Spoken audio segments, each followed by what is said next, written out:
jërë ngeen jëf nag mbokk yi yéen ñi nga xamante ne ni nag yéen a ngi seetaan nag Fatick TV ñëwaat nañ nag ci beneen jotaay gi nag dafa làmboo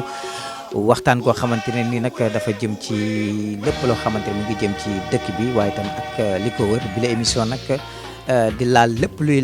wax ci wàllum politique tey nag ñu am fii ay ñoo xamante ne ni dañ leen dalal tey ci émission boobu la émission nag tey ñu ngi ko fi amal ñu fi am nag ay invité yoo xamante ne ni ci kanam tuuti kenn ku ci nekk nag dina daal di présenté wu bokk na ci ki nga xamante ni moom moo di Mamadou Moustapha Fall moom moo di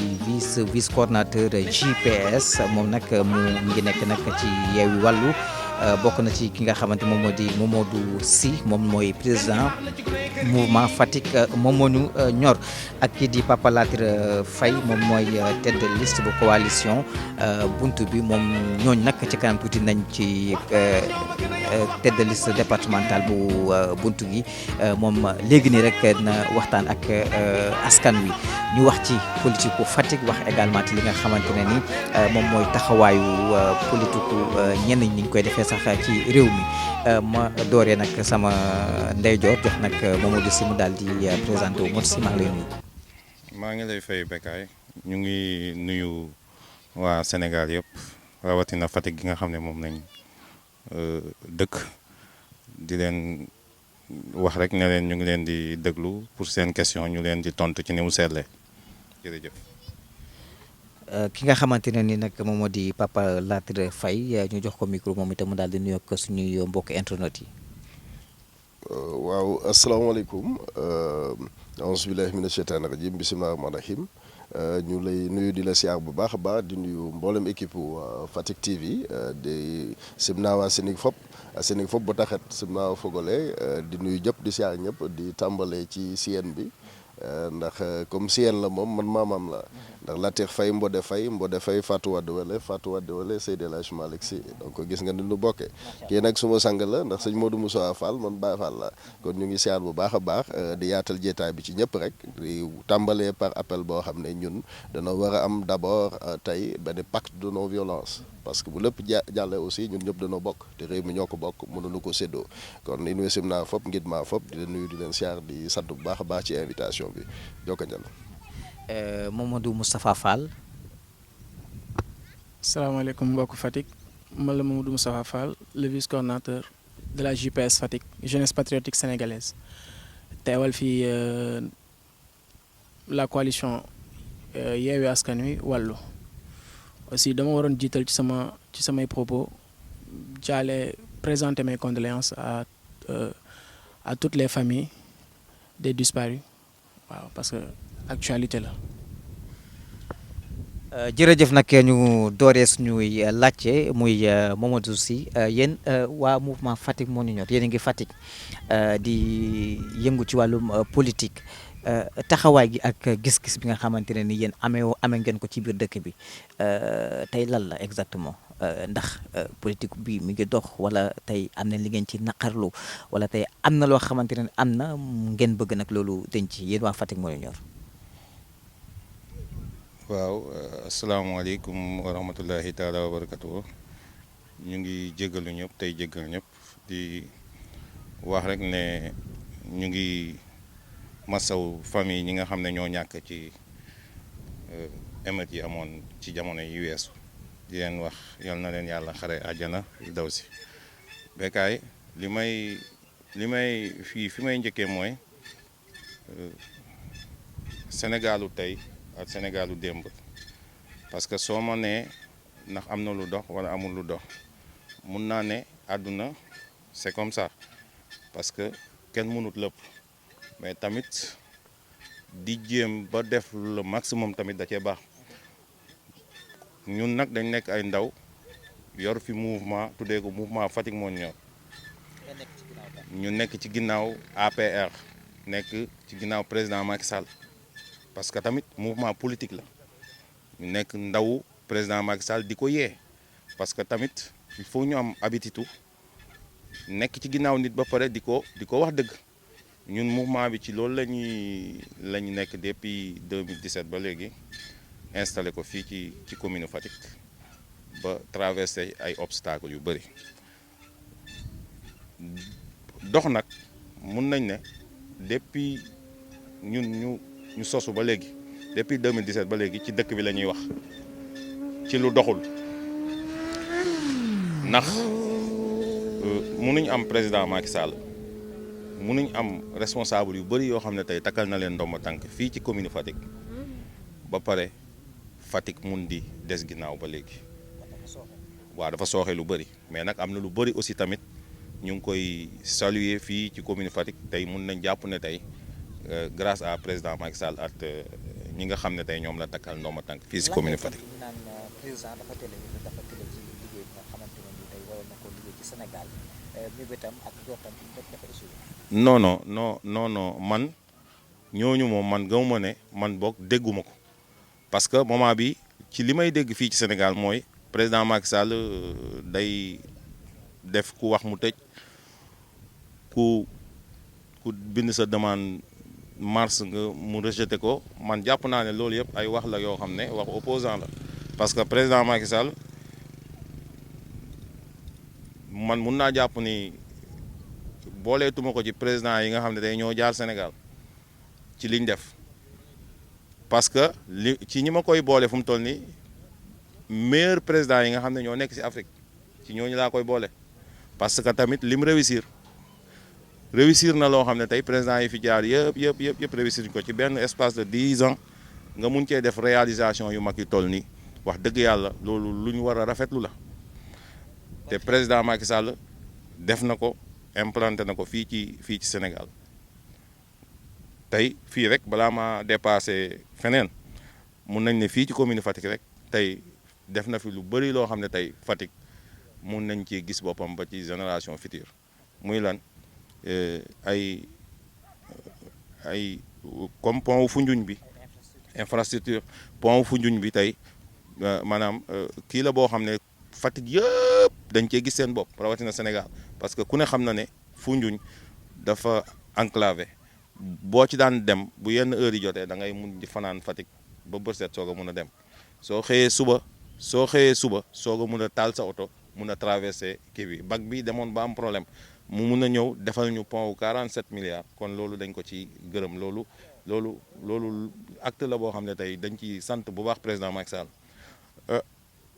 nit nag moom munuñ ko ne jaajëf carrément foog am ñoo xam ne dinañ ne warutoon defee nii mais nag man d'après li ma gis président Macky Sall réussir ko fii ci Sénégal président yu bëri jéem nañ ko fi te réussir uñ ko fi tey nouvelle ville Diamniadio ku ne gis na ko tey ñun suñu gouvernement yi fi ñu daan tiitaroo tey patrimoine tubaab bi la woon. d'accord foofu noonu dinañ fa ñëw. léegi nii moom mooy côté Diamniadio beeg yooyu noonu. mais dañuy jox micro bi ñeneen ñi ñoom itam. mu andi seen kàddu nga xamante moom moo nekk nag. ok. taxawaay bi waaye itam ak gis-gis yi nga xam ginnaaw kan ngeen boote. est-ce que mën nañ ko xam tey ci biir émission bi. waaw encore une fois jërëjëf salaamaaleykum isim naa nu na paax d'abord pour commencer en fait dañuy nuyu d'abord parce que dëkk boo gis quand même te ka leen jiite la ñuy am te ñun ay doomi Siin lañu li may wax ci Siin rek mena Sénégal bokkit na men lang bokkit men saaj irit men foofi men fogo man ma sant Diouf ci ndey sant Fay ci baay donc bokk fi gis nga tukuloo yeeg joolaa yëpp may seen buur donc c'est juste pour dire bu ñu fi tàmbalee d'abord dañuy nuyu d'abord le président de la République parce que c'est pas pour rien ñu toog tey Fatick ci boppam même si nag ñun ñooy tête de liste départementale de la coalition Buntu bi du ma jàpp sax ne ci nit la ñu bootu damay jàpp ne c'est la première force citoyenne du Sénégal li ko waral man Papa Latir Faye maa nekkoon d'abord le coordinateur du pôle Alliance ñu dajale plus de 100 organisations partis politiques mouvements et personnalités publiques juste pour dire en fait en tout cas citoyens en tant que tel pas forcément des acolytes de partis politiques ñoom daanaka ñoo ëpp ñi nga xam ne ñoom lañ ci investir donc c'est la première force citoyenne du Sénégal moom lañ koy mën a jàppee jaww nag bu ñu ñëwee en fait bu ñu ñëwee Sine nag bi nga xam ne ñoo ko bokk kook président Macky Sall donc buñ fi ñëwee ñun suñu wàllu bopp dëgg la nit kenn du ko xeebal coonaam lu nit mën a góorgóorlu ci lu baax rawatina koo xam ne day doomu gox ba loolu mënee su koo xeeb la ñuy mën rek mooy gën ko caa soññ quand même ndax dafa am loo xam ne histoire da koy téye te bu xoolee taarix rek dina xam li tax may wax li may wax damay joxe exemple tey bu doon man xëy na xelu tukulóor bee ko jàpp waaye bu doon xelu séeréer bi tey kër gëla mu def fële rafet na taaru na jekk na waaye je ferai de sorte que tey ma def ko foo xam ne bu ma ko defee parallèlement dinaa mën a def une cité présidentielle mën fa aussi valoriser les terres mën fa aussi affecter fa en fait des logements sociaux même si c'est deux chambres salon ci cette jeunesse là bi nga xam ne ñu ngi góorgóorlu rawatina ak aussi mag ñi nga xam ne ba tey jàmbaar lañu waaye doole des na ba tey donc loolu mu doon loo xam ne lu baax lay doon bu dee doomu Sine aussi ku ñëw Sine nga ne da nga leen di dimbale dëgg la lu ne baax na ci lu baax waaye surtout la ca gën may nit ki jën maanaam jàngal ko napp aussi da koy gën cela veut dire tout simplement non seulement responsabiliser la jeunesse du Sine ni mu ko waree ci Sénégal yëpp mais nag béy ci sa wewu tànk loolu wax ko mu wax ko waaye ku ne xam nga ne buñ ne Sine ne mbéy nag boo ko waxee tey boo bëggee dimbale Sine yomb na jafe na yomb na mais surtout nag ku am volonté politique bi xëy na peut-être conseiller yu demee noonu xëy na ak orientation bi mooy déjà problème bi mais tey je pense boo bëggee dimbali Sine la ca jiitu bokk na ci l'accès à l'eau potable ndox mu set bi ndox mu neex mi nit ñi buñ ci jotee mën a béy noor mën a béy nawet je pense que loolu ça va participer à augmenter les chances en tout cas d'autosuffisance alimentaire pour en attendant d'aller vers la sécurité alimentaire. léegi loolu yëpp côté yooyu yëpp dafa sooxe biir dëkk bi wala. waaw xam nga lu mu dox war naa gën a mën a dox au niveau du Sine nag kenn du ne dafa sooxe c'est pratiquement absent parce que kem laa rek mi o pa fay refum ndige la gara ngam layin mo fayen la te foofu maa fa sañ a waxee ndax kuy wax ak tukulóor wax da ngay wax ak joolaa te sant fay sañ ngaa wax ni mu demee la ma gis mooy certes am na feneen yeneen secteurs yoo xam ne góorgóorlu am na ci quand même mais quand on parle de la mécanisation de l'agriculture déjà loolu problème la tey ne serait-ce que des unités de transformation ci ñoo xam ne dañuy béy dañuy produire je pense comme au-delà même de ce que disait Cheikh Thomas Sankara produire transformer et consommer en Afrique man Papa Latir Faye surtout dans le cadre du mouvement pour la justice le patriotisme et la vérité la nu gëm mooy produire transformer conserver et consommer en Afrique donc je pense bu ñu ko dee woo dañ koy woo d'abord vers ce qu'on appelle le retour à l'agriculture boole ci nag les moyens qu'il faut mu am accompagnement parce que je vais donner tey un exemple boo jëlee suuf si nañ ko jàppe woon tubaab bi weex yi bi ñu fi nekkee dañu jàppoon d'abord que l'Afrique depuis la conférence de Berlin de 1884 à 85 dañu jàppoon ne Afrique c'est des enclos coloniaux maanaam ay gétt la d'ailleurs moo tax ñu tëj suñu dëkk yi ba boo yoree passeport pour nga wër Afrique sax day daal di jafe par contre ku jógee ci yeneen i diwaan mën naa wër Afrique ak passeport am loolu moo doon objectif bi buy loolu amee nag naam ñu tere leen accès ci suuf si la ma bëgg a wax ci loolu tey boo demee boo duggee fii diggante Ñaaxar diggante Jaxaaw Tataguine nga dem Fimela ak maanaam communes yi nekk yëpp ci biir en fait dans le département et au-delà même en fait dans la région parce que je parle du Sine je suis de Diakhao donc je pense que je suis bien habilité pour parler du Sine tey boo ko xoolee tey daanaka mu am loo xam ne tey pour nga gis béykat boo xam ne war naa mën a jóg tey jël am na 20 hectares disons est-ce que mën naa dem tey banque agricole ñu lebal ko xaalis et je pense dëgg la boo créer ay programmes yu mel ni ay FONGIP parce que moi qui vous parle je suis consultant en leadership organisationnel et management stratégique j'interviens aussi à l'université je fais le management de tant que tel tey am na loo xam ne boo ko defee ci dëkk tey nga fexe ba ñooñu ñu mën a bancariser en fait suuf soosu ñu am te je pense référendum bi réglé woon ko depuis 2016 la ca desoon une loi constitutionnelle la te maanaam loi wu téere la par contre pour l'organisation faw nga am aussi des députés digne de ce nom yoo xam ne peut-être danañu andi danañ fexe en termes de proposition de loi ñu jéem a am au moins ce qu'on pourrait appeler une loi organique ça veut dire ça parle de l'organisation en tant que telle de la loi constitutionnelle donc tey boo joxoon nit ñi tey ku am 20 disons hectares am nga FONGIP am nga INSME lu ci bëri boo demee FONGIP dëgg la volonté est là mais ñu ci bëri boo ko joxee surtout nit ku jàpp ne sax ci yow la bokk du yow yaa ko koy dicter mais réflexe la bu nit am day jàpp ne moom dafa war a ñëw bind benn affaire am récupérer quelque kii am bu demee lekk na ko en termes de production loolu du ñëpp d'abord il faut dire que du ñëpp ñooy doxee noonu par contre tey boo defoon lu mel noonu au-delà du FONGIP au-delà de la DER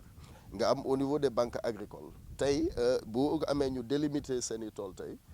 ñooñu mën a am au moins un titre boo xam ne ça permet à l'État de garantir je parle au-delà du gouvernement je parle de l'État en tant que tel l'État bi garantir suuf soosu ñooñu mën a dem ci banque agricole boobu ne serait-ce une banque nationale wala partenaire bu ñu ci mën a am ku leen mën a lebal xaalis tout simplement pour que au moins ñu mën a am outils yi nga xam ne moom la dernière génération laaj en termes de production de conservation et de transformation oui donc loolu bu ko defee ñoom danañu mën a am suuf si dina leen amal njëriñ ndax am 20 hectares man gannaaw dëkk bi ma gën a xam gannaaw Sénégal c'est les États-Unis d'Amérique fu ne ñu dugg fa xool fa lu bëri séntu ko te jàpp na lu ci bëri war na fay mën a ne ndax la fa ne ay nit a ko fa def waaye donc je reviens pour dire daal Sine ku leen bëgg a dimbale dina baax orientation yu bëri mais surtout la mécanisation de l' agriculture am garantie ci suuf si te noonu la waree fépp ci Sénégal ndax béykat yi au delà ñun doo leen di woowee paysan tout simplement que ñu mën leen a transformer en agriculteur parce que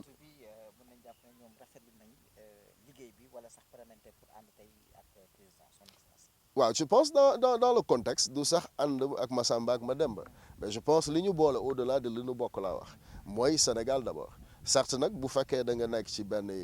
organisation politique da ngay jàpp ne dëgg la moom ni mu koy defee mu ngi góorgóorlu il a été élu et pour ne pas dire très bien élu par les Sénégalais am loo xam ne aussi dañ cay jëm ku ne am sañ-sañu boo jàppee ne war nga caa mën a bokk te yoon may la nga bokk ca aussi nga war caa mën a bokk ne serait-ce que du sax en fait rivalité tout simplement ci beneen sens parce que je pense ñëpp am yéene defar mais ce serait tout simplement une rivalité de conviction wala jàpp na ku ne jàpp xalaat ne daal xëy na bu ma jëfee danaa boole en termes de benchmarking ku mel ni Macky Sall li mu jot a def dans le cadre du PSE keneen ak keneen boo jëlee tey le plan en fait Sénégal en fait entrepreneur et solidaire muy la proposition en fait jusqu'ici faite par en fait la coalition Buntu bi donc tey boo xoolee programme yu mel noonu yu bari yaa ngi ma dégg boo ci defee en fait benchmarking ça peut te permettre aujourd'hui demain d'avoir un meilleur programme cela veut dire lépp loo xam ne daf ñuy boole dans le cadre de l'intérêt des populations sénégalaises rawatina Sine maintenant Sénégal comme je dis fii ci Sine lu ñu fi war a mën a boole te loo xam ne lu ñu ko defee muy njëriñu askan wi loolu amuñ ci xaj añu yu set rawatina nag bu fekkee ne ka ci jiite aussi tey bu caaxaan jeexee aussi ñun man buuram la loolu yàlla moo nu boole loolu mooy li nga xam ne mooy li ne yéene wax mbir mi gën a dox gën a baax rek moo tax dañu yéene ci njaboot jërëjëf moom nag moom moo fi nekkal moom mooy vice coordonnateur JPS yéen ngeen nekk parti opposant tey xalaat gi ak tamit taxawaay gi tey lan moo tax tey ñàkkut ay jeunes yoo xamante ne ni ñi ngi tey ci foofu noonu mu nekkee benn bés sax àndoon ngeen ak parti au pouvoir ñaax bi la ak tey taxawaay gi ndax da ngeen vexé wu wala da ngeen ñàkk kontaante ci autorité yi wala tax sax ci liggéeyam moom moo leen indi foofu noonu. Bécaye loolu boo ma ko laajtee dinaa ci sawar a tontu bu baax parce que bu ñu nee trop d'imperfection dafay andi échec et dañu war a avouer ne les Sénégalais dañu war a avouer ne Macky Sall il a échoué waaw bu fekkoon ne nag daf nu fekk dafa fekk ñu nekk ci benn dëkk boo xam ne maanaam comme li ñuy gis ci yeneen ci dëkk tubaab bi soo échecé da ngay am l'honnêteté nga démissionné loolu nga démissionné ñun en tant que opposant conscient des jeunes conscients ñi nga xam ne ni tey basé wuñ ci juste les miettes ñuy sóoraale si ñoom ba tax duñ leen wax dëgg bu dëkk bi doxul en tant que cette jeunesse ñun on demande le président à démissionner. waaw mais soo xoolee tey am na ay réalisations yoo xamante ne nii les réalisations ici à Fatick. waaw mais ci Sénégal parce que bu ñu waxee président Macky Sall du président Fatick waay kese. ça c'est sûr du président Fatick kese te li koy wone mooy deful dara Fatick donc Fatick waay war nañu mën a rendre compte que ne du président Fatick kese. du fa président Fatick kese mooy li ma la wax tout à l'heure moom laa lay répété laat trop d'imperfection dafay andi échec li fi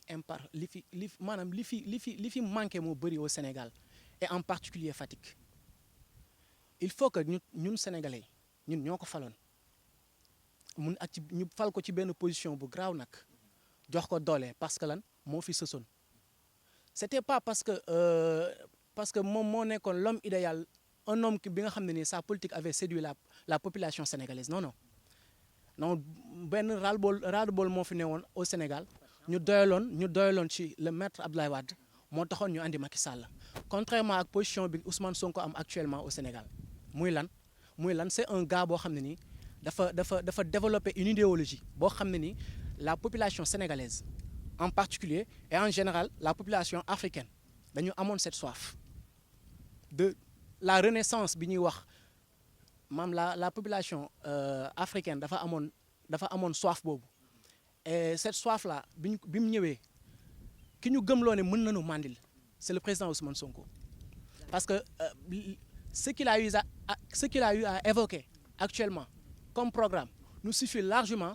pour pouvoir développer Sénégal en particulier et Afrique en général. d'accord yéen ci ay programme ngeen tënku ba ngeen laaj président Macky Sall démissionné. Mooy ce que je t'ai dit tout à l'heure ma ne la y a une soif bu nekkoon au Sénégal soif bi lan la mooy l'Afrique d'abord pour les Africains loolu lañ amul chance ci nos élites africaines amuñ chance am ci nos élites africaines mooy lan ñun malchance bi ñu am mooy suñu élite africaine yi dañu nekk ci waawu les blancs de sorte que Afrique ñoom dañu jàpp ci seen mentalité yu suñu maam yi gëmoon ba tey moo fi nekk mooy lan le Sénégal ne peut pas se développer bu jëlee position wu boppam attends ñu ngi naan Ousmane Sonko mënut wala parce que tey bu ñu nee Ousmane Sonko man aussi dama fi teewal wàllu Yewwi te aussi Pastef nekk ci biir Yewwi coalisé ak wàllu donc mun naa emprunter le nom Ousmane Sonko parce que ci projet bi li muy prôné ci la ko ñooñu fekk si ci lañ entente boobu lañ am ba déggoo donc mun naa ne la personne de Ousmane Sonko moom dafa mënul wax ne exactement ne du ma liggéey ak les blancs mais ñun naxeel gi leen bëgg mu arrêté. yéen kon exploité moom la na désaccord bi foofu la nekk. non liggéey dëkk bi autant de milliards yi ñuy àbb ci turu Sénégal il peut ne pas travailler loolu c'est impossible mais xaalis nga koy def fi mu waree. Récemment dama dugg ci terre bi man j'avais un problème je me levais à 4 heures du matin à Fatick dem pour régler Dakar samay mbir ñëwaat le jour mais dama doon am problème mais dama fréquenter terre bi dama am chance dugg ci cette place wàcc boo maraîcher dugg ci terre bi directement 500 laa ko jox te trajet yi ma doon def moo gënoon coûteux mais bi ma defee trajet bu ndaw mu dimbali ma yegg très rapidement à Sandaga benn coût bu ndaw muy 500 francs ma demaat ñëw fat avant midi ma yegg si waat biir Fatick ma ne alhamdulilah am na njëriñ mais gis nga nous nos élites africaines li may wax rek maanaam lépp lu ñu dugal te boolewuñ ci càcc pour ñoom neexut terre bi baax na ci kaw ñu defoon ko ci coût bu normal mais dafa ànd ak càcc imperfection yi foofu la nekk moo tax ñun mënuñ ànd ci gouvernance am chaque instant dañuy dénoncer et man je suis une preuve patente xam nga je suis dama dund échec u Macky Sall man je fais partie des 10 000 étudiants sacrifiés et dama lay jox un exemple sacrifié maa ngi siy ñëw y a l'activiste que tous les Sénégalais connaissent mooy Guy Marius Sagna. Il y a un gosse qui est tout près de lui, un certain Aliou Gérard Koïta. C'est un camarade de classe. On est la première génération bu mës a grève à ITECOM. Pour lan commencé première année deuxième année on a eu des problèmes école dàq ñu donc man benn ci illustration échec am la te kenn mënu ko dindi ci benn illustration la parmi tant d'autres nag laay wax ci échec des jeunes. Ta jeunesse nga sacrifier leen pour lan donc man mënuma gëm ne mu ngi def au fait lu amal njëriñ les Sénégalais quand même parce que mooy système bi gën a grave mooy secteur bi gën a grave nga paralyser ko avec 10 000 jeunes dans les rues man j'ai connu des amis yoo xam ne ils sont devenus autre chose que bu ma jàkkaarloo ñoom ça me fait trop mal ma gis ne c'est un système éducatif bu ñu yóbbu si lii. d'accord léegi loolu ngeen jël ne bon Macky Sall moo échec ci côté boobu. ba mais dama lay jox un exemple man su ma nekkee sama kër ma tukki bala sama kër di la yónnee ceeb ak diwlin nga may joxal njaboot gi bu ma njaboot gi woowee ne ma Bécaye sama kër doxul parce que lekkatuñ ba suur naanatuñ ba suur et yow tu as la certitude que ne yaa ngi joxe dépense nga continuer fa bàyyi le gars muy joxe à ton nom muy joxe la dépense plutôt autant pour moi la dépense donc. Qui est réellement le responsable qu'on se dise la vérité? D'accord. Le vrai responsable c'est qui? am ngeen fi ay sorties yoo xamante ne ni jot na passé yoo xamante ne ni yéen ñu ngi koy rafetlu ñuy rafetlu ko yéen seen sorties yi ngeen amal ba suba yéen a ngi waajal yeneen finalité bi c'est quoi exactement? Non, d'abord avant ñuy aboutir à la finalité d'abord dañuy wax le pourquoi quand on autorise la manifestation doo dégg mort parce que la manifestation qui a été autorisée le 8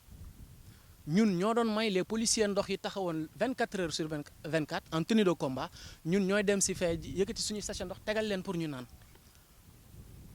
nga revenir nga progresser dem le donc on doit parce que boobu dañ ko tere woon donc on doit pas se poser autant de questions pour répondre si loolu je crois que ni manifestation bu ñu autorisé du am mort manifestation bu ñu autorisé wul forcé ne du ngeen def manifestation mu am mort donc man je ne vois pas le Sénégalais qui va se postuler comme un gars bu hypocrite ne voilà maanaam danger bi mu ngi si autant je m'excuse du mot hypocrite mais xam nga boobu laa mën a employer ñu ne danger bi mu ngi ci opposition bi alors que opposition bi ñu koy autoriser à ce que mu def marche am amul mort.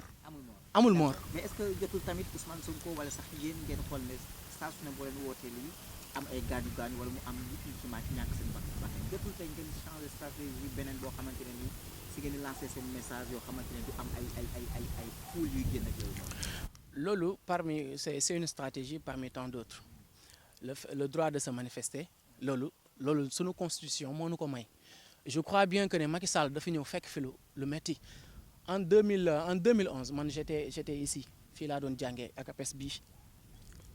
man je faisais partie des plus jeunes yi doon bousculer ay loxo gros gaillard pour gis jëmmam ji parce que xam nga li tax ñun étant jeune ñu amoon tuuti ci information au Sénégal ñun bëggoon ko noonu parce que dañu gis ñu ko doon xoxatal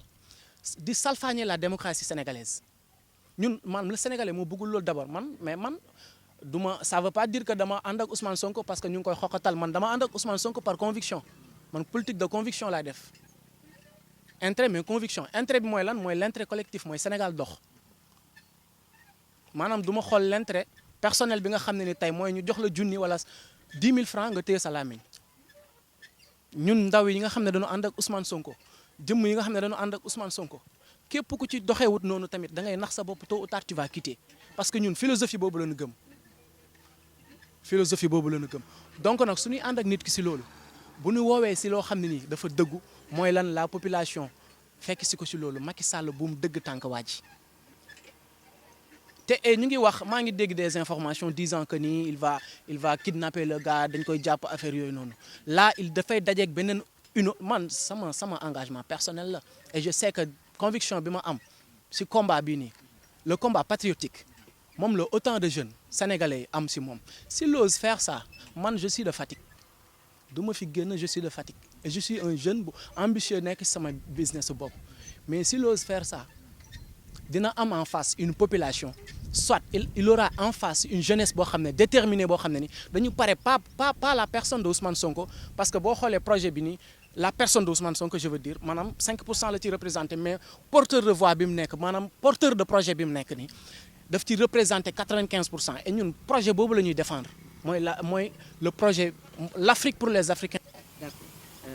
Mamadou Sy Fatick moom moo ñu ñor dégg nga kaddu yi Fatick nekk fiefu président Macky Sall tey bi ñu demee tey ba opposition bi nekkoon fi benn nekkoon fi ñaar ba tey mi ngi law astuut erreur bi fan la nekkee. waaw Bécaye nga may ma nag ma rebondir ci sama question bi fi ma mujjee maanaam ci dama ne la président Macky Sall c'est le meilleur man booleetuma ko ci président yi nga xam ne tey ñoo jot a jaar fii depuis 1960 parce que tamit ñu waxante dëgg ñun ñëpp ay sénégalais lañu te démb ak tey fii la ñu fekk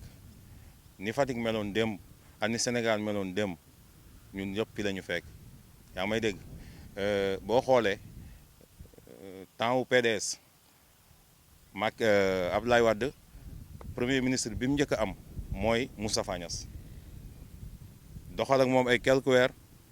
jële ko fa ñëw teg Mame Madior Boye dawal ak moom quelques weer jële ko fa ñëw teg Idrissa Seck dawal ak moom quelques 2 ans wala 1 an et quelques jële ko fa ñëw teg Macky Sall te ci kaw loolu yëpp tey lu ne mu ngi ko doon tante moom en tant que président fii ci réew mi te réussiru ko mu mun a jël président Macky Sall teg ko ci tetu gouvernement bi def ko premier ministre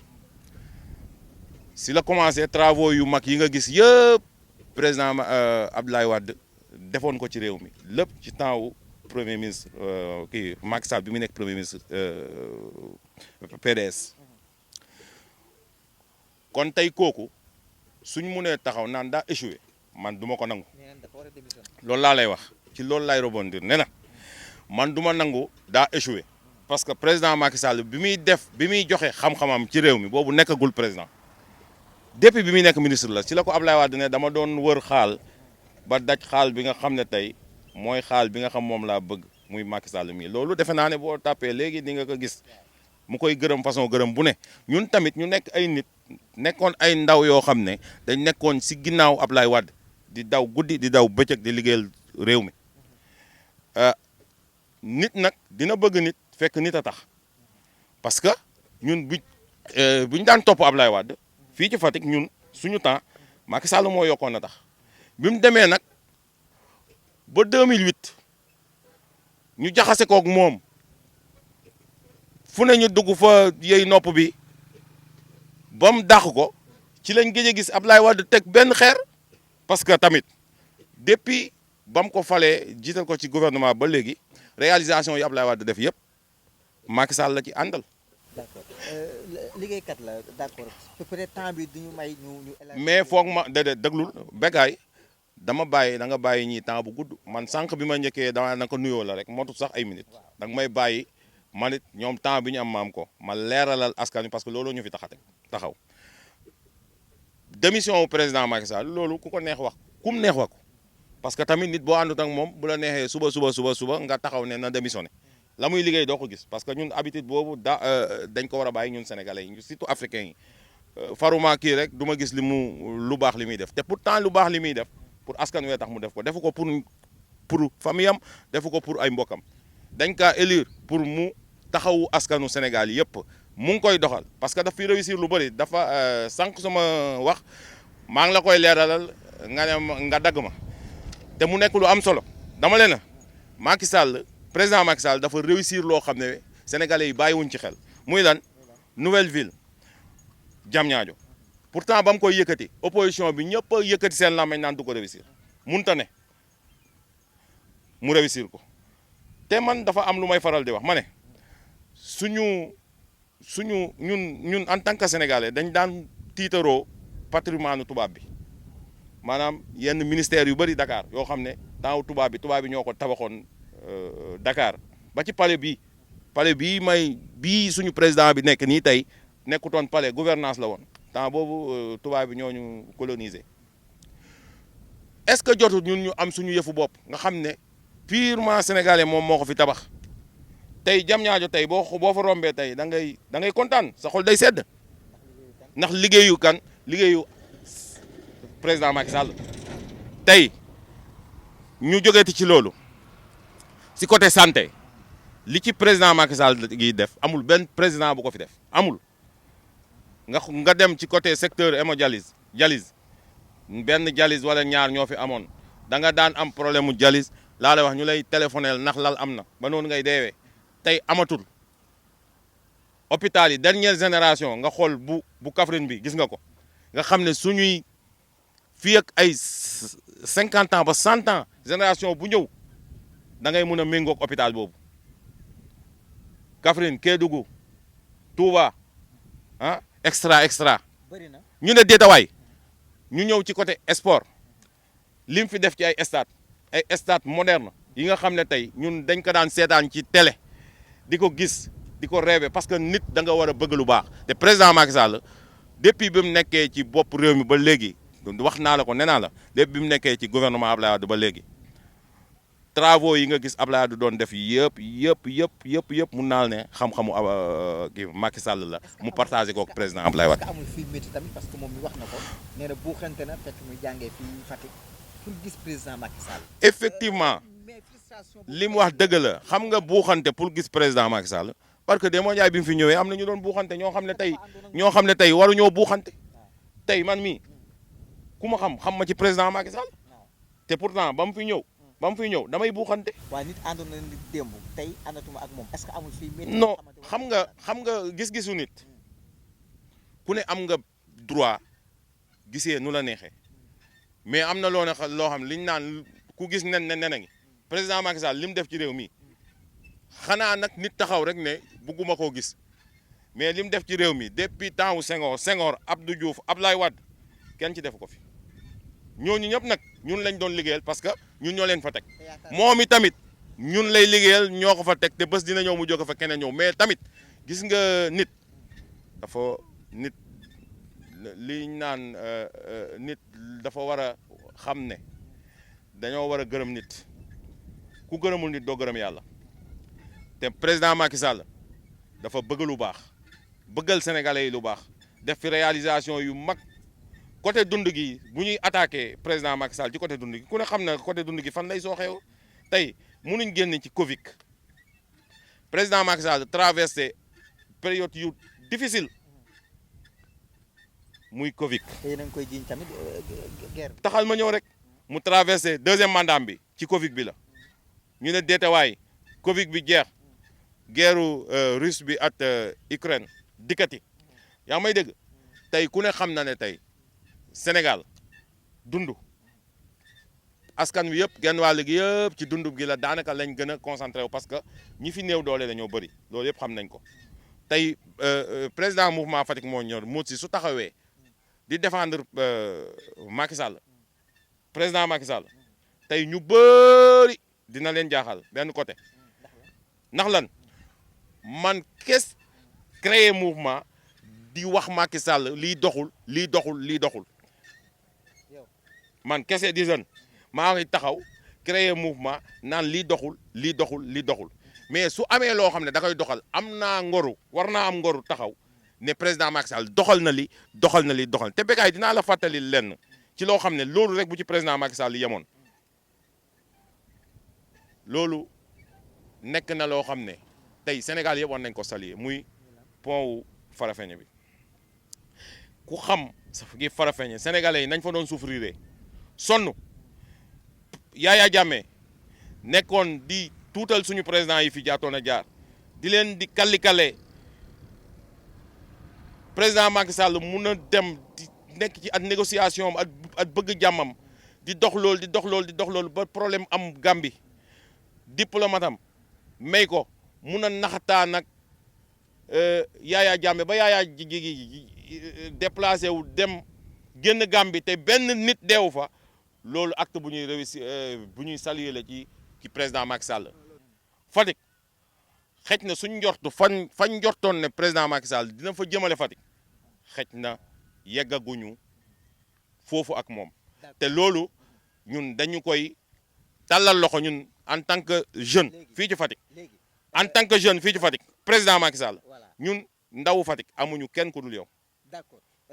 parce que dafa ma terminer ci côté boobu noonu balaa nga may poser beneen question foog ma leeralal foofu foog ma tëj foofu ci côté boobu balaa nga may poser beneen question ñun ndawu Fatick amul kenn tey ku taxaw fii di wax ci président Macky Sall te bëggul développement Fatick amul su ñuy wax pour yee ko parce que gis nañ ne frustration am na mais gis nañ ne Sénégal li fi Macky Sall liggéey képp ku koy xas soo koy xas da ngay ñëw ba Fatick soo ko fay xasee te loolu lañ bëgg nag mu dëj. xanaa ñi fi teg ñoom la ñenn ñi mere ba dem parti opposant xanaa. waaw xam nga sànq wax naa la ko fii ci suñu waxtaan avant émission bay commence nee naa la daf ci am ñoo xam ne takk nañ ndomba tànk fii nekk ci commune Fatick jàppale wuñ président Macky Sall. d'accord léegi waa buntu bi ñoom war nañu andi benn leeral ci côté boobu noonu. rapidement rek ci li nga xamante moom mooy am temps yi violence fi violence verbale yeeg yu kenn xamul yoo xam ne mi ngi am ci biir politique bi yéen en tant que jeune côté boobu noonu message bi lan la. parce que tamit ka nar a doon président ëllëg yàlla def na ko ba pare tey suñu nee Ousmane Sonko la munuñ fexe ba du doon Ousmane Sonko mais na ko rafetal. pour bu ëllëgee parce que tey man gis naa muy def geste yoo xam ne du geste yi nga xam ne war nañ ko saluer mooy geste yi nga xam dinaa la limal tey bankal mooy suñu justice bi nasaxal na ko tey man xalaat naa kon Ousmane Sonko bés bu ñu ko joxee réew mi ñan ñooy gérer justice du Sénégal xanaa day indi ñeneen benn tuutal na leen xas na leen néewal na leen doole suñu police bi kon xanaa bu gañee bés bu doonoon président day indi yeneen i nit yoo xam ne tey dañuy remplacer police nationale Sénégal yëpp parce que toog na xeeblu na suñ policiers yi tuutal na leen nawloowu leen gendarmerie tuutal na leen nawloowu leen parce que récemment rek seetaan nga ko muy ñëw un commandant ñëw fekk ko naan ko est-ce que yow koy woo téléphone xanaa président Macky Sall moom moo lay jox ay directives loolu day nekk geste yoo xam ne en tant que président mouvement Fatick moo ñor man Ousmane Sonko nii président Macky Sall nii keneen man képp ku jóg pour liggéeyal kii Sénégal man ànd na ak yow mais nag dafa am geste yoo xam ne du ma ci ànd ak Ousmane Sonko parce que dafa nekk geste yoo xam ne day nasaxal suñu institution moom mu ngi naan président Macky Sall day nasaxal institution bi mais man moom ci boppam laa gis ne mooy nasaxal institution. ci noonu nag dañuy jël micro bi jox ko nag waa coalition buntu bi muy nag Moussa Faye situation dëkk bi ak tamit jeunes yi fan yi affaire yi tàng na yéen seen gis-gis bu nekkee am na ay kàddu conseil wala sax kàddu ñaaxaate yi nga xamante ne war ngeen ko yëkkati jëmale ko ci parti ci opposant bi jëmale ko également ci parti au pouvoir yéen ban taxawaay ngeen fi war a am ak gis-gis bi la. waaw encore une fois jërëjëf di gërëmaat sa invité waxtaan bi neex na si yéen bi moo xam naa ne ba suur quoi oui mais pour revenir d'abord damay rappeler que quand même nous avons un commun vouloir de vie commune ñun ñëpp dañoo jàpp fas ne dañoo war a ànd dundandoo gannaaw li ñu bokk loolu la ñu signé contrat boobu la ñu signé et c'est ça l'organisation d'un État donc bu ñu waxee État aussi pour être citoyen il faut au moins nga mën a acquitter wu autant que possible te loolu moo wax sax parce que il est censé ignorer la loi maanaam nga jëfandikoo li nga xam ne moom la yoon laaj et aussi nga jëfandikoo li la yoon may pour autant parce que c'est pas pour rien ñuy wax fu mbaxana doone benn nee naa la ce débat bu ñu ko yëkkatee je suis mieux placé que n'importe qui pour en parler ndax bu fekkee ne je parle au frère en fait frère et cousin Macky Sall man may fayen sañ naa wax ak moom quand je parle à mon doomu ndey aussi ñu bokk ak ak jàmboñ muy Ousmane dëgg laa koy wax du ma ko jëy mais je pense quand on prétend à certaines fonctions d'abord yow da nga am obligation nga respecter yoon pour que demain qu'il n'y ait pas de désobéissance civile parce que je pense défi bi jeunesse bi gën a am léegi am na loo xam bëgguma ci dellu sax ndax comme nee naa sëñ Modou Moussa Fall rek duma ci tegat dara ndax Baye Fall bi mais je pense si le fond est important je pense la forme aussi si la forme n'est pas plus importante elle est aussi importante que le fond maanaam li ngay wax lu mu am solo na nga koy waxee da ci ëpp solo te Sëñ Tuubaa nag day wax ne ku la ëpp teggin sa sëriñ la je pense quand Dieu t'accorde la chance au moins ci considération boo mën a jàpp tey xëy na bu jàmm di am ku ne di noos ku ne mën ngaa toog fa nga toog waaye tey bu loxo dalee gémmiñ ñun ñëpp ñu daje fii donc cette citoyenneté d'abord parce que bu ñu nee le patriotisme ma joxoñ ci sama waa ji tuuti quand j'organisais, j'ai créé, en fait, nous créions en fait le mouvement pour la justice, le patriotisme et la vérité le 7 juin 2013 boobu Pastef ñëwagul kon bu ñëwee ñu ne patriotisme dañuy sawar ci ñoo xam ne dañuy ànd ci xeex boobu nga xam ne effectivement dafa laaju ci Afrique waaye loolu mënut a am nag lu dul dafa tegu ci yar ak teggin parce que le patriotisme c'est d'abord le respect des pairs mënoo ñëw nga ànd ak ay nit quand même ñuy mener yenn discours bi je commencerai par Ousmane Sonko tey bu nu ñëwee ñu ne la d'abord parce que fu coow la jógee les gens dañuy fàtte di wax problème bi quand les gens ont un problème de parité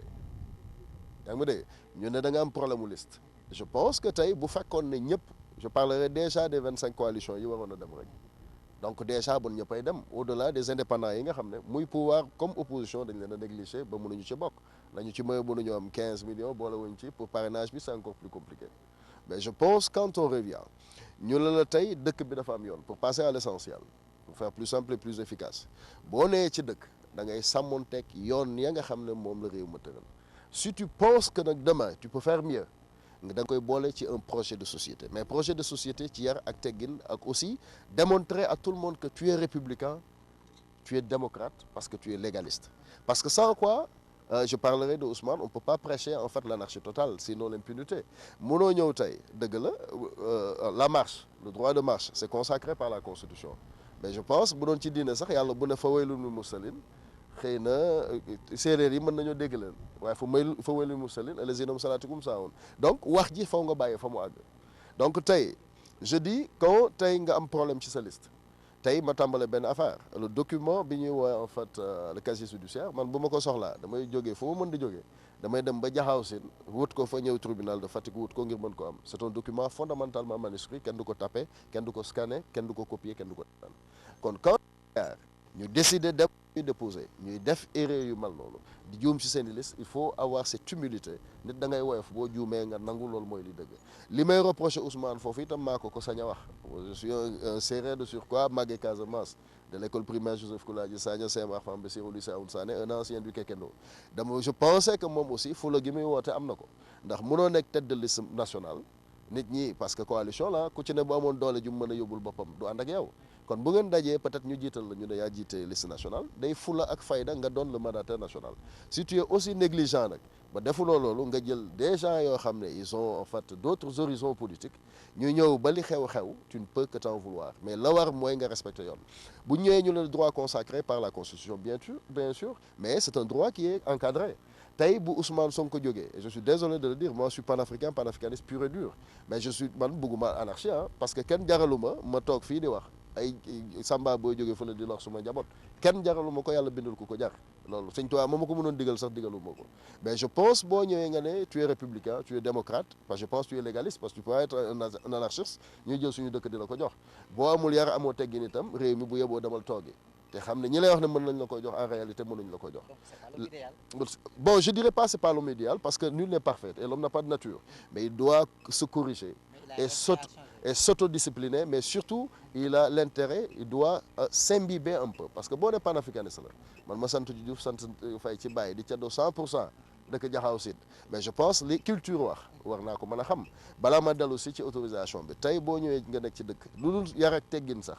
mayewul nga jël ay cin di ko tëgg ndax benn moom bu dee day wër cosaanam diggante Joola ak séeréer lay taxaw man bi magee Casamance xam lii Joola xam lii séeréer ak lanu bokk ak yéen ak jàmmooñ xam naa ne boo demee ca pël yi dem ca soose yaa ca yem kenn du jël say cin bu dul dara sax di ay teggin parce que jël say cin boo jëlee say cin faxas fëgg jël say booy fëgg yow yaa ngi ñaanal sa bopp alkande musiba xiif ak toroxtaange di ko ñaanal sa askan et c'est un rite djinnique boo xam ne c'est un rite de chaos moom mi koy def mën na ko ñàkk a xam mais cosaan ak aada dafay tere loolu mënoo jël say cin nga di ko fëgg bu dul dara le rapport de bon voisinage mais ça waaye doo toog et c'est puni par la loi dafa amul ñu plainte peut-être ñu dem hôpital peut-être am commencé ko un document médical pour prouver que am nañu problème mu tympan pour que seeni voisins bon voisinage bi yàqu parce que tribunal la ñu mujj c'est puni par la loi tu n'as pas le droit am nga droit boo demander constitutionnellement marche ñu accordé la ko nga dem nga marche mais je pense boo demander benn yoon ñu accordé la ko te bu doon mën du ma ko accordé je vais te dire pourquoi boo demandé waatee ñu tere la ko je pense que tu dois te plier pour que beneen yoon boo demandé ñu mën la ko accorder parce que il faut qu'on s'accorde sur un minimum dëkk bi bu doon man li ma neex mooy dox ci dëkk bi du demee nii loolu mooy li nga xam mooy yoon mais mënoo ñëw nga ne buñ ma autorisé dinaa marche buñ ma autorisé wul dinaa marche yaa fi gën a doon góor ñoom ñiy wax ni yëpp bu guddi gi lëndëmee kaane gi jàmbu dañuy tëddi yaa ma dégg dañuy tëddi te ñun nag taluñu to dañ ko bopp danoo bokk d'abord wax naa la ko léegi bu doon guerre li ma gëm laa wax muy Ousmane Sonko du ma ko dóor bal Macky Sall du ma ko dóor bal waaye bu dëgg jotee nanu ko wax nit mënut a nekk ci dëkk ne du loi ya nga xam ne kii moom la réew mu tëral noo ca mën di xalaat parce que c'est pas pour ñu dem assemblée nationale di def ay amendements des histoires comme ça moom il a la chance d'être à l'assemblée nationale en tout cas jusqu'au 31 juillet mais du point de vue pratique lan la fa def lu dul xuloo xeex et je pense que comme quelqu'un qui est un panafricaniste quand même da nga waroon même bu dee dañ la bëgg a tegal obstacle pour xeex loola nga contourner loolu wane d'abord que tu es imbibé dans ta culture parce que je pense boo ne Macky ne Sall xalaat ne yow Sonko nga sant dama koy fàttali wax naa ko le 19 février en fait sur Walfadjri bien avant les événements de mars man leen tey lu xew diggante Sonko ak Sarr man ma sant Faye loolu waxi néeg la du waxu ëtt du waxu penc waaye ku ca dugal politiciens yi wala nga nangu caa dem tribunal da nga xam foofu la mbaxana doone benn ndax am na loo xam ne en interne ça peut se régler mais je reviens encore une fois pour dire certes il y a des manquements il y en aura tout le temps dans la vie parce que perfection amul mais ñun ñëpp je pense bu ñu amee xalaat d'une manière très en fait citoyenne man bu ma leen tey damay ñaxtu ndox mu neex bu dugg biir seen yëpp mais loolu ku ne constaté nga ne lu war a am la et loolu mën naa doon xalaat ci ki yàlla jiital ndax suba bu dee Ousmane Sonko wala muy sëñ bi si wala muy sëñ Moussa Fall wala muy Pape Laté wala ku mu mën di doon ñu xam ne quand même li ñu war a tënku dëgg la dañoo war a liggéey réew mi jël suñu xel ak suñu xalaat li béykat bi doon wax woykat bi doon wax jël suñu ileer rek suñuy gopp boole ko ngir liggéey réew mi loolu nag mbooloo picc yi sax bu ñu dajee wala mala yi mënuñoo ñàkk kilifa nit da ngay tàmbalee ci gëm yàlla te xam ne yàlla mi la defoon député te yow man dama njëkk a taxaw ci télé yi ne leen moi je suis fondamentalement contre le cumul de fonctions maire ministre député maire et là j'interpelle mon frère et cousin Matar sur ce cas ak ñeneen yaa ma dégg donc loolu dama ko yàgg di dénoncer moom bu ko dénoncer il revient pour être maire de Ziguinchor et député à la fois donc am na contradiction ci kàddoom bu dellu see tey yàlla ne ko par accident parce que loolu responsabilité moo doon mu yor liste bi bu demee ba jëlul liste ba keneen jël ba erreur am nit da ngay gëm yàlla te xam ne yàlla lu mu bind sa jë ala kulli xal dina am mais le patriotisme d'abord c'est le respect des pairs nga nekk un républicain mooy nga respecter les lois même si mën nga def amendement mën nga ko améliorer peut-être boo ko yoroon ñun dans le cadre de buntu bi on parle au-delà du conseil constitutionnel on parle de la cour constitutionnelle mais en attendant loolu di am maanaam lii war a am ni naka lañ koy doxale mënuñoo nekk ci dëkk am architecture judiciaire quand même et surtout pour le contexte ma daane la foofu nous sommes dans un contexte préélectoral lii ñu toog di waxtaan di ko wax ak sénégalais am nañ ci droit ndax wax rek la ni nga am Ousmane Sonko sañ na ko Mimi Touré ma jiite liste sañ na ko keneen ak keneen mais mënuloo pour autant nga am liste yoo xam ne dañuy dem ne serait-ce que sur la liste départementale ne serait-ce que nga am ay suppléants ça veut dire tu es parti tu peux pas être parti en même temps être juge donc mënuloo nga jël prétexte bu ma neexoon ma def ko je suis de buntu bi ma ni Benno ak Pastef Yewwi ak wàllu yooyu dañuy comploter donc c'est un complot ma profité ci dajale nit ñi au niveau de Fatick j'aurais bien aimé le faire mais du point de vue de la pré-campagne loolu c'est formellement interdit bu ñu àggee nag le 10 ku mu neex boo bëggee meeting ku la neex boo ko joxee sa temps de parole moom mu waxal la neex mais je reviens pour dire dëkk bi maanaam xalaat yi war naa mën a wutee waaye yéene ji benn la war a doon mooy ñun ñëpp ñu ànd defar loolu mënut a am nag lu dul na gone yi warmal mag ñi te mag ñi yërëm gone yi nit ñi xam aussi dellu siwaat ci respecter kilifa c'est important parce que ñun dañoo am cosaan am aada tëgg bool cosaan ak aada bañ na ko diine bañ na ko jekkul rafetul taarul mais nag may ma foofu rek ma baaxee ko comme ñoo bokk ndey bu bëggoon il s'est jeté un sort extrêmement grave na laaj ay mbokkam ca joolaaya na laaj ay mbokkam ca séeréer ya wala ca pël ya yaa ngi ma dégg ce sort là nag bu ko bëggoon a dindi fi mu toll nii loolu séeréer bay wax ak moom ca dob bi da ngay jël ña nga tëggaloon ay bool ndax initié nga leen ci un rite en fait gynéque ku ci moytuwul sa njaboot mën nga cee rey nit mën ngaa taal nit mën ngaa dee ci lakk mën ngaa dee ci accident même bu ko ca teyul mais cosaan dafa am lu muy wax bu ma jëkkoon heure bii jëkk di yuuxu ci kër ñu ne kilifa gu yuuxu am na nu ko cosaan déggee mais la mu war a def bool yooyu tàmbalee ko ca moom mooy tëgg cin te waroon a jombale boppam loolu mu jël mu togg ca laax togg def ca soow ku ko defoon aussi nga def loolu saraxe ko bu boobaa sunu borom du yëfi sëriñ nag du nuy sëriñ waaye nag ay ceddo la ñu sañ nañ ko wax te loolu cosaan ak aada loolu lay d'accord loolu lay mën a ñaan mais mënuñ fa toog fii ba émission bi jeex nag te waxuñ ci coalition buntu bi yéen seen vision fan ngeen fas yéene jëmee Sénégal suba tey boo leen amoon mbooloo mi ngi seen ginnaaw naam mais fan ngeen bëgg a yóbbu Sénégal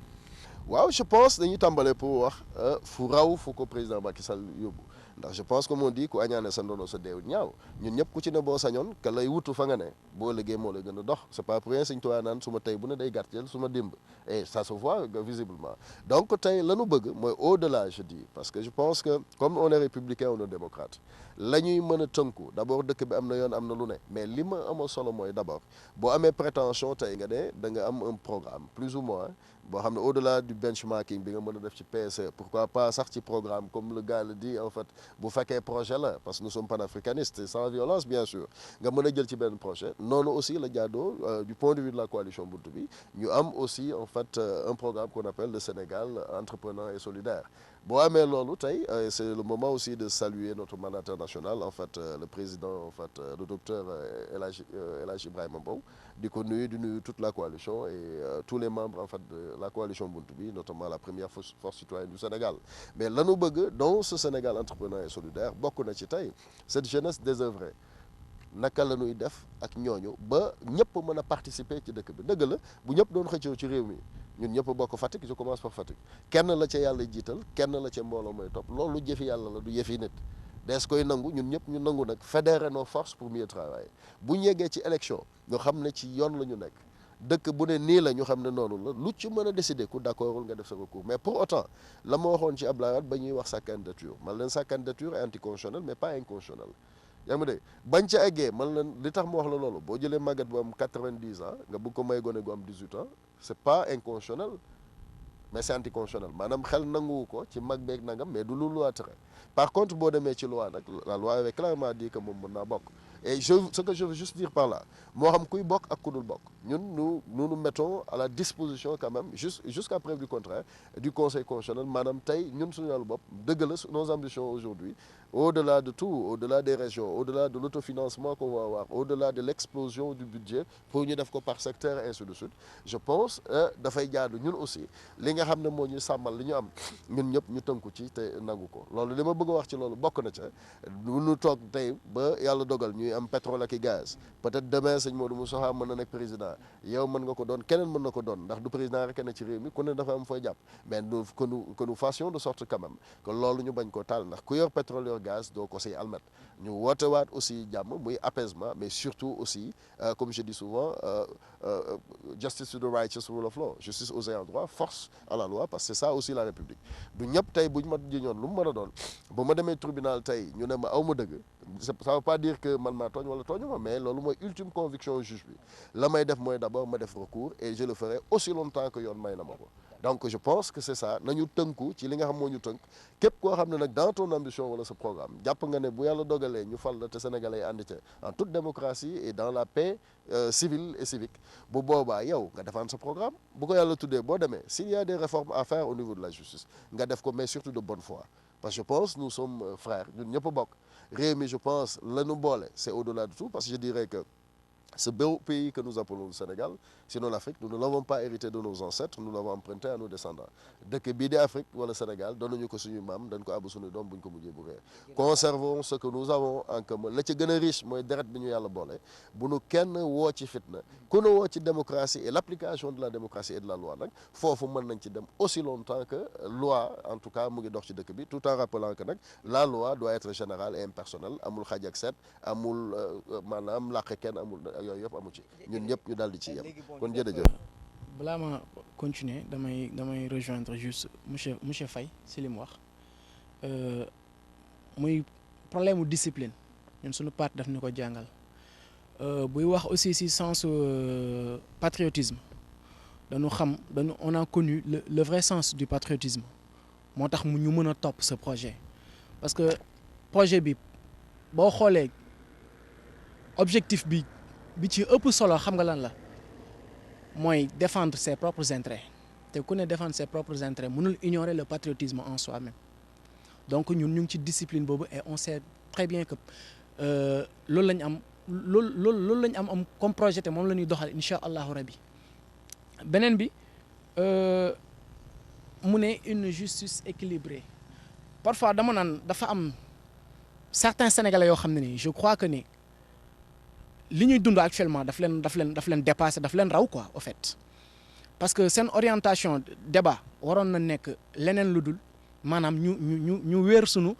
yaakaar ci justice parce que boo déggee lu ñuy wax bu tonton Faye ne ñun dañu war a wékku ci justice bi ñu fi teg pour yaakaar yoon am fi c'est impossible parce que ñun ñëpp gis nañ justice bi fi nekk actuellement non dafa maanaam man maa gëmatul justice sénégalaise parce que ni mu doxee la nan la doxee tey nan nga mën a accepter une seule liste bu boole les suppléants ak les titulaires nga mën koy xaajale te ñu ne une seule liste maanaam comme nga jël Adama ak Awa rey kenn ki ba pare ne ay seex lañ teg kii ne ay seex lañ déedéet xam nga lan mooy tax a doon ay seex comme bu ñu nee liste bi dañoo génne kenn xam nga Adama ak Awa lan moo koy tax a doon seex foofu noonu mooy lan Adama di dund Awa di dund mais boo reyee Adama bul taxaw teg Adama bul taxaw teg Adama ak Awa ne ay bul taxaw rey Adama bàyyi Awa di dund nga ne ay seex lañ donc dafa am te ñoom ñiy taxaw dina droit di ko interpréter nu mu leen neexee mais au moins nañ taxaw wax ñu fan la droit waxee ne lii c'est possible accepter titulaire dàq suppléant parce que arrangé nañu dàq titulaire accepter suppléant c'est-à-dire que bu nu jël sunu li nga xam ne dafa am solo ci dëkk muy la loi ñu salfaañe ko di ko fowee di ko utiliser maanaam boo bëggee suba neex tey nga koy fight bu ñu naan gaz naan pétrole dafa am gaay fu ñu teg seen bët te duñ leen ko bàyyee beneen affaire bi mooy Sénégal li fi doxut muy la justice mooy la monarchie bi fi nekk non dafay arrêter loolu nag dañuy nu ñu koy waxee la stigmatisation bi ñuy def mooy bu ngeen bàyyi seen doom yi ñu génn mën nañ dee et tout ça révolution la population moo koy mëne révolution la population moo koy mëne ci moment boobu lañ toll parce que monarchie moo fi tegu ku wax ñu jàpp ràpp tëj loolu ça peut pas continuer il faut qu'il y ait une population boo xam ne day taxaw wax non maanaam Sénégal moom moo toll foofu actuellement nii moo tax bu ma déggee yenn discours yi dama naan certainement l'actualité daf leen raw quoi au fait parce que actualité bi du loolu actualité bi nekkatul bàyyi maanaam jox confiance la justice sénégalaise parce que maanaam ni ñu ko interpréter à chaque instant luy ñëw interprétation yi ñu ci def da ngay dem ba yow da nga naan au fait man xam nga nan laay définir actuellement la justice sénégalaise benn définition laa ci am mooy ni ma neex laa koy interpréter ni ma neex lay amee non moo tax da ngay maanaam boo tegoo ci yoon ba yoon tegoo tut kenn nangoo tut doxal yoon da ngay tegu ci li ëpp doole yoon te xam nga lan moo ëpp doole yoon le peuple est souverain constitution ña fa nekk le peuple moo leen ëpp doole aller retour la ñuy interpréter pour lu neex Macky Sall le peuple moo leen ëpp doole aller retour débat bi tollatul foofu de débat bi tollatul à ce que ñu modérer ou tout ça ils doivent respecter les Sénégalais ñu dem ak ñu moom ci loolu s'ils ne respectent pas les Sénégalais aussi ñu taxawee benn posture boo xam ne dañ koy wan ne le peuple est souverain te le peuple moom moo la fi teg non jéggi ay bakkan moom moo tax ma wax la loolu tout à l'heure marche yi ñu manifester marche yi ñu autorisé déggoo bakkan buñ jéggi te ñun dofuñu on est sur le terrain on sait comment ça se passe juste que rek tu veux pas entrer dans des détails yoo xam ne nii après mooy loolu mais ñun xam nañ ni muy demee au fait on connaît les réalités ci terrain bi on connaît les réalités xam nañ ni mu demee faut pas que aussi ñu jël benn camp diaboliser leen ne ñoom c'est les tueurs et tout ça récemment ce qui s'est passé à l'université actuellement mën nañ ne université Cheikh Anta Diop mooy université bi gars yi gën a sécurisé au Sénégal ku fa dugg xam nañ ko ku fa génn xam nañ ko y a eu des jeunes yu doon wane seen mécontentement ci casserole bi dinaa si ñëw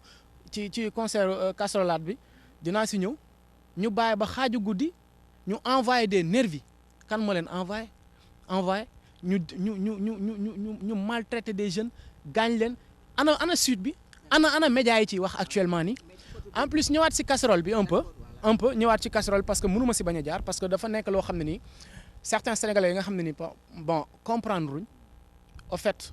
mën nañ ko utiliser encore plus pour arme pour diaboliser la personne de Ousmane Sonko lan la ñu war a comprendre mooy suñ la xañee li la sa constitution mooy wàcc ci terrain bi comme yeneen dëkk yëpp li ñu am di def mooy wàcc ci terrain bi wane sa mécontentement jàppal le mot mécontentement nga wane sa mécontentement non maanaam boo amatul possibilité manifester wu parce que déjà yow gis nga bu ñu demee ba di la xañ dem julli donc yow sa xam-xam jeex na maanaam doole jeex na léegi xam nga lan moo fi nekkati mooy lan wane sa mécontentement d'une autre manière c'est pas pour saboter peut-être nag di nga jóg ci une belle initiative mu aboutir à d'autres choses et man yaakaaruma ne am na benn aboutissement boo xam ne ni tey sonal na la population sénégalaise non dañ leen di xalaat mais est-ce que bi ñuy final di supporter Sénégal yëpp génn di yuuxu pendant presque 4 heures de temps plus de 5 heures de temps Sénégal yëpp di yuuxu est-ce que tamit y avait des malades quand même mais faut pas ñu jël benn affaire boo xam ne ni c'était juste pour montrer notre mécontentement bi ma la wax léegi tout le temps tantôt nga jàpp ko c'était ça l'objectif c'était pas de perturber ou de faire du n'importe quoi xam nga pour déranger mais man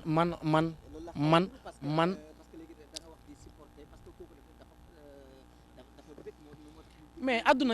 adduna lan ak lan a fi am mais mais depuis ca leeru Jalaal ak Jamal lan moo fi am góor ak jigéen lu ñuul ak lu weex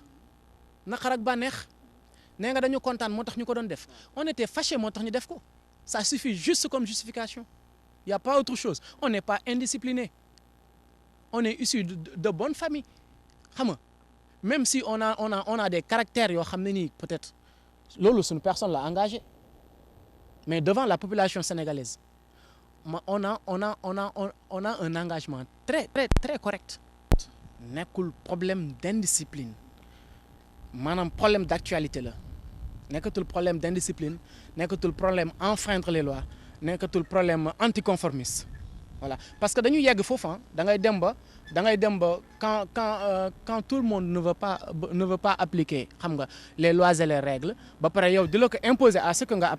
appliquer ko il faut benn instant daf lay voilà da ngay tu es obligé d'enfreindre les lois au fait parce que da nga fi fekk ñoo xam ne ni dañuy enfreindre les lois di exister enfreindre les lois weesuwut ñu ne kii la constitution moo ko may cette possibilité nga ne da nga ko koy xañ.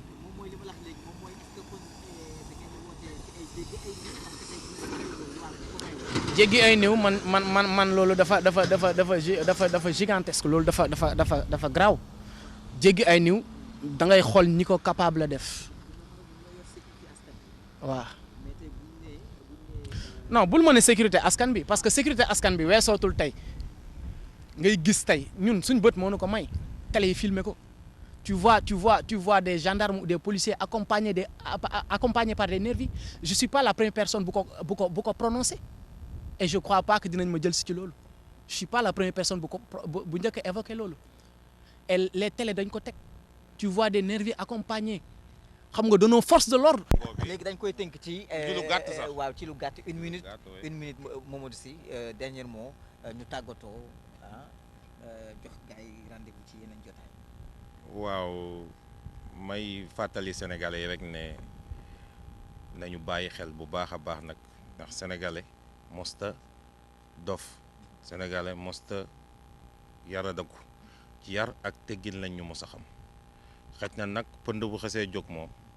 ku ne di nga jóg parce que liñ fi jot a dégg ndax lan pétrole ak gaz koo wax mu ne la pétrole ak gaz ñuy wax rek ne pétrole ak gaz wax nga ko fi sànq ne bu ñu jël almet di ko kos pour taal ko est-ce que jotut ñu dajaloo ñun ñëpp xool naka la ñuy def ba exploiter loolu mais ku ci nekk doo xëttee ci langue gi naan mën a di jël ki nga xam ne moo fi jot a nekk di ko soofantal di ko naan defu fi dara man loolu laay wax ne nañ ko bax ñun ñëpp ñoo bokk Sénégal ñoo bokk ndey ñoo bokk baay nañ leen respecté wante mag jiitu gi rakk topp ci koom loolu mooy doxal réew gannaaw loolu nag maa ngi gërëm ñi nga xam ne ñoo toog ci plateau bi kii sama rakk la kii comme ni ko sama grand kii waxee Moussa Faye waxee moom it ku baax la vraiment c'est la première fois ma koy gis mais nag naw naa ko trop bés ni ki tey parce que nit la koo xam ne ay kàddoom neex na ma lool di gërëm tamit suma journaliste Bekay waaw ñuy rafetlu bu baax toogaay bi di gërëm mouvement Fatick moo ñu ñor yëpp Ibrahima Faye ak gi ñuy wax Ndiaw Diouf ñoo ma accompagné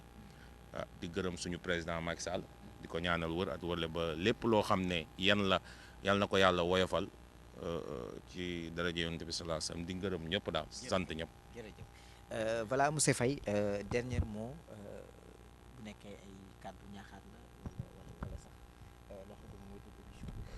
waaw joka njal encore une fois Bekay simnaxina fop la fogole fop et d'abord et avant tout mi Papa Latir Faye mi refu tête de liste départementale de la coalition Buntu bi la fogole fop rek maxey xaƴa nuun fa xooxes waaw ke warna kiin no ndaanum no ndokorum no pogum kaaga nu nga'anga ye a wara nuun na in to kaaga i ndamu ndax nuun ndimu in ku warna teen daal i nqaƴan fa nuun kaaga faafanga o it i nqeɗa jam no saate fe ndax jam malu yaal ɓasil kaaga ref ndigil maanaam pour dellu si dañ doon nuyu léegi suma mbokki séeréer yi rek waaye buñ ci dellu see en somme li ñu ci wax au delà de la nga xam waxtaane nañ ko bokk na ci jàmm moo gën sëñ Abdoulaye da doon wax ne boo amee lépp te amoo jàmm loo mën a am da nga teg loolu wuti jàmm ba am ko doog a ñëw jëriñoo loolu ku ko bëgg a xam xool ko ci benn mbir fii ñu toog ci géej gi du góor gu nu jaaxal waaye nag ku am xel doo ñemee guerre ndax boo toogee ci géej gi yaa ngi bàyyi sa kër ay jigéen ay gone la woo ci xeex jaru ko ndax kuy diggée ne danaa def te doo malaaka doo yàlla ku ne wa ngaa mën a xam ne nit nga quelle que soit ta conviction li nga bëgg Ousmane li muy wax yëpp moo la gën a xam ne mënu ko def il le sait la ma ca mën a gis kay d'abord du populisme de l'imposture et de la manipulation ci yu bari loolu ma koy demandé mu arrêté loolu te xam ne lu yàlla bind ci jëw nit ki bu ko bindee ci jëm ala kulli xaal dina am waaye wutin bi mën naa ñaaw ce que je veux juste dire par là tey mënoo nekk ci dëkk je donne un exemple sëñ Modou Moussa comme sëñ Modou la Moussa wax rek bàyyi ma dalu ca boo nee way nga conseil constitutionnel attention soyons sérieux quand même yow wax nga fi léegi étudiant ITECOM déjà institution privée donc foofu engagé wul forcément le président sauf que nag moi j'aurais bien aimé que ngeen a am accès mën a am bourse parce que man fa ma xam muy États-Unis màggat yi nga xam retraité nañ sax ku ci bëgg jàngiwaat dañ la ci encouragé kon njàng du tardé bu ma sañoon de ce n'est toujours pas trop tard et loolu aussi inscrit wul ci loolu mais ku ñëw nga ne conseil constitutionnel tey man mën naa jàng mën naa bind j'interviens à l'université muy fii muy feneen consultant ki karang-karang loolu yëpp mën naa ko wax mais tey bu ma la ne woon tey ñu dem hôpital léegi nga am sa malade wala yow sa bopp nga feebar man ne dañ génnee docteur bi ci bureau ci cabinet man ma sol blouse ba ndax mën naa bind mën naa lire formule te mën naa sol ay piqûre kaay ma piqûre la wala kaay ma opéré la j'espère que boo amee fu la xanaa boo dee tukuloo wala joolaa di nga nangu waaye séeréer moom du mën a nangu loolu je veux juste dire tey liste buñ ko tegee dafa liste yi bokkuñu liste man maay tête de liste départementale de la coalition Buntu bi au niveau de Fatick tey boo defee liste dafa am titulaire am suppléant titulaire et suppléant bañ nañ ko dañuy teg lii teg fële li ko waral déjà dama la jox un exemple bu fekkoon ne poste pour poste la doo am 53 titulaires et 50 suppléants xam nga de bu fekkoon leen képp la doo am 53 titulaires am 50 suppléants amul sens parce que loolu tax mode de remplacement bi moo lay wan ne ñaari liste la tey da ngay dem au niveau national da ngay ñëw tey nga am liste ay titulaire wala nga dem liste départementale mais fii boo defee liste bi bu amee député bu bàyyi tey ka nga xam ne moo toppoon ci liste ba ñu épuisé ñooñu moom mooy yéegaat par contre boo demee ci beneen wàll ba da ngay gis ki nga xam ne mooy titulaire bu jàllee le premier suppléant mooy ñëw c'est juste pour dire question bi ñu ko apprécier il faut qu'on soit sérieux conseil constitutionnel ba ñuy jàng constitution jàng droit constitutionnel boobu man maa ngi département anglais ba ma ca jógee maa ngi Amérique di jàng business administration la ma xam ci business xam ko ci anglais loolu sañ naa ko kitaabu mais pour autant ñoom bu nu waxee la ma ca man mooy d'abord apprécier question bi à sa juste valeur soit ànd naa ci wala ànduma ci mais nous sommes quand même dans une république il faut quand même dire les choses telles qu'elles sont nit mënu fee ne imposer te je pense que am naa autorité pour wax loolu ndax li ma bokk ak ñëpp yaa ngi ma dégg nit mënu fee ne bu ñu attee yoon li ma neex rek mooy am bu la yoon joxee dëgg nga ne noonu la bu la joxee leneen nga bañ je pense que c'est pas comme ça revenons-en à la raison te je pense képp koo xam ne yoon woo na la nga war a taxaw te nga yéene jàmm ñun ñëpp ñu bokk ko ndax comme je dis rek maintenant Sénégal buxit na mel lang buxit men sa yërit men foofu men fogo ku fi bëqe cere bëqe suuf yëre cere fii nga bokk te li wax Sine moo wax ci Sénégal ndax Sine Sénégal ñu ñaan jàmm ci réew mi tout en rappelant que nag lu ñu autorisé dafal lu ñu autorisé wul j'aurais bien aimé te voir durant la tabaski ou après tu es intelligent tu es un homme intelligent ne te laisse pas exploiter par les politiciens muy man muy soo morom bul nangu loolu tu as l'avenir devant toi ok merci et jokkanjal monsieur Sy en fait mënuma tàggoote andiluma ko un peu d'éclaircissement ci le cas ITECOM bi ma wax muy man je faisais partie des 10 000 étudiants orientés dans les écoles privées ainsi ITECOM fa laa newoon première année deuxième année waroon defi aussi troisième année quatrième année bi aussi mais ay dettes yu fa état bi am moo waral ñu dàq ñu on n'a pas eu la possibilité de continuer nos études bien vrai que maa ngi jàngaat man Fall maay fayal sama bopp weer 30 000 pour continuer mes études sans le soutien de personne donc kon bu ma nee victime la ci échec système éducatif Macky Sall kenn mënu ko teggi parce que loolu moo am te chaque instant nit ñi dénoncé ko ci laa jëlee l'exemple de Aliou Gérard Koïta mooy kii un ami buy ànd ak Guy Marius Sagna à chaque instant il est à côté parce que tey il sait moom moo créé ses propres opposants di naa ci 100 et quelques maa ak seen WhatsApp et damay gis seen statut donc xam naa leur position kan moo créé ces ennemis là parce que man doo yàq samay étude ma di la jàppale parce que ñun amoon nañ yeneen ambition yu dul loolu fa laay tëjee jërëjëf voilà mbokk yi kon nag ñu ngi leen di jaajëfal bu baax a baax ñi nga xamante ne ni ñu ngi doon seetaan émission bi ñi ngi rafetluwaat nag ñëpp di remercier suñu invité yi nga xamante ne ni tey ñu ngi àndoon ak ñun ci jotaay ci li nga xamante moom mooy am ci Fatick TV di remercier waat ñëpp bu baax a baax a baax a baax a baax ma leen di jox rendez-vous ci yeneen jëmm jamono waaye itam ci yeneen jotaay.